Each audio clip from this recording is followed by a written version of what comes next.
You know, Star Wars Acolytes has always been in this odd situation because, again, it's one of those, yeah, those arrows that, and I quote, do not have any source material, which in other words me, Kathleen Kennedy meant, we can do whatever the fuck we want with Star Wars, and there's nothing you can do about it. I mean, we'll harken back to the other projects, but now we're doing our own thing. And one of those things was one of this odd episode that shits all over canon. So apparently, there's these like lesbians, force wielding space witches that use the Force, which, by the way, apparently is female, even though it's this Force that is beyond our comprehension. They decide, oh, let's make it within our comprehension by making it female. And they incite this interesting chant where it's like the power of one, the power of one, the power of two, the power of two, the power of many, the power of many. And apparently it bursts the protagonist. And it's like, okay, one, that shits all over canon, right? Because, again, what's described as the Force cannot create life, but it goes through life. And the one character that was actually able to create life, well, it was more like manipulation, but to an extent it was creating life, was Darth Plagueis. You know, the guy that had, powers that some might consider unnatural. Yeah, that guy. He was the only one who was able to manipulate slash create life. But now they've completely shat on that narrative, like completely threw that out the window with a bunch of lesbian space. Which, how do you make lesbians a bad thing? Like, they've managed to achieve the unachievable, and they're like, oh, let's have space lesbians that are not hot. And I mean, I know why they do this. Again, they did everything in their power with their billions of dollars and their marketing, and that go millions that go into marketing. They decided, oh yeah, let's make this product that's art that used to be for adolescent men. I mean, it was Star Wars, is what they watch, is what nerds watch, and make it for literally anybody else but adolescent men. Okay, so for nobody, because my mother isn't gonna walk. Okay, she might, I don't know, but again, what you have in marketing is a demographic, and Star Wars was for that demographic, and they're like, okay, let's take what young adolescent men want and completely get rid of it, like take it out. Like there was a deliberate push to shit on Star Wars, to shit on canon, and they even shit on the fans. Like, I don't know anyone who defends Star Wars nowadays, because there's no difference between Star Wars currently and fan fiction. Like, seriously, what's the difference? I mean, there is none. Like, they threw all the canon out the window. They threw all the characters out the window. There's a couple of good Star Wars projects, but I legitimately think The Acolyte is probably one of the worst. You know, the power of many couldn't sell money. And, well, I guess it's Disney, so they can literally fail. Like, they can throw money into the ether as much as they want and fail, and I guess keep going. But I mean, the power of many is incapable of selling a single product. So, and there's this other story situation where this dark Jedi slaughtered the friends, the family of this one of the, I think it was the protagonist. Look, I haven't watched this show yet, because I want to wait until it's all out, and I want to revel in the cringe. So I want to wait for it all to come out, and apparently, this Dark Jedi murders this woman's friends and family, and then he just cuddles up next to her. And apparently, we're supposed to be sympathetic to him, and it's like this guy's a literal fucking psychopath. And in literally any other situation, people be like, what the fuck?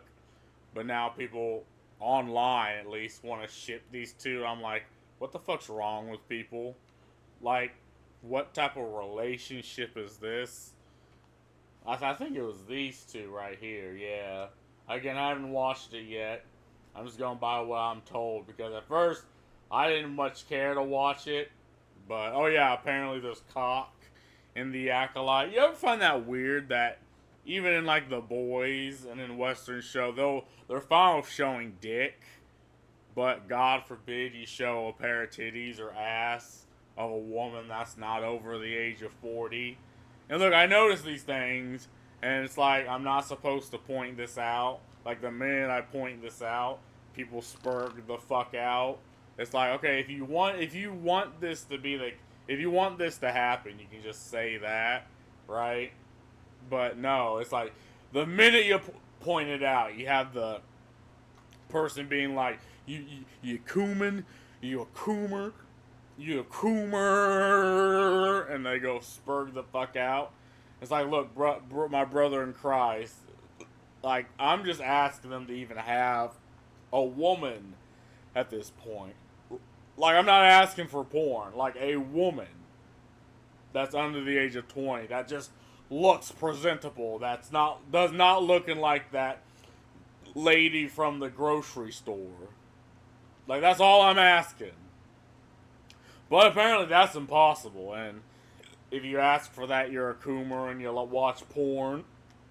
You know, from the same type of people who are fine with OnlyFans, who defends not only is fine with OnlyFans, but will defend OnlyFans girls, saying sex work is real work. Like I saw, on one hand, they're fine with depravity, which is fine by me. But on the other hand, there's some of the most evangelical, puritanical people on the planet, right?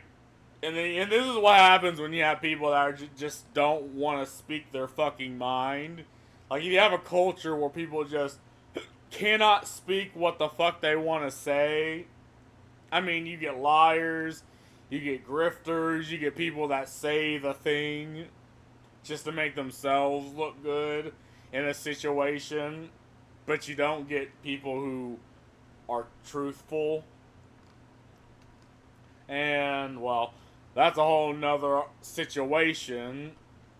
But again, those same people defend Star Wars and they defend seeing penis all the time. But when it comes to female, like the feminine form, they're some of the most sexist people I've ever seen in my life. Like, you see, you even show what happens in Stellar Blade. Like, these people get neurotic and flip the fuck out. And again, they'll never do this in Star Wars because the people working on this project are of an ideological tint. So, and they have connections with each other in other forms of Western entertainment. And they demand anime falls under line. Well, certain anime studios just don't. But a couple of them do censor, which is a shame.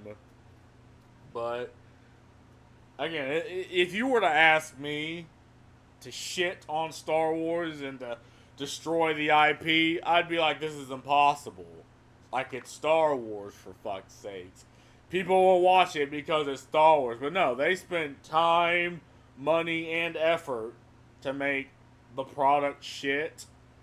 And people defend this. They're like, oh no, this is a good thing. This is the way God intended. This was written in the fucking commandments that this IP should be thrown in the fucking trash. And I should shut the fuck up. Despite playing all the games, watching all the movies. watching all the TV shows, with the exception of, I think it was Ahsoka. But yeah, and despite all that, I should just shut the fuck up and allow this to happen. It's like, well, it's not like I can do anything about it, but I will absolutely shit on it when I see it. Like, I'll absolutely shit on it. Like, I think Star Wars is the one thing, or it is a moral good to just shit on the IP, or at least the way they're doing the IP nowadays. Like, it is a moral good to shit on Star Wars. And especially the Acolyte. Again, they had like The Mandalorian. The first season was good. I like Andor. It was pretty good. But, and I also think the Acolyte's directionless, at least the way it was described to me. I mean, it's in the High Republic era. But then, I mean, there's no Sith around, but lo and behold, there actually is a Sith. It's like, okay. But again, I haven't watched it yet. I'll probably watch it, I don't know, maybe in about a week or so. And I'm a rebel in the cringe. But that's all I gotta say about this. See ya.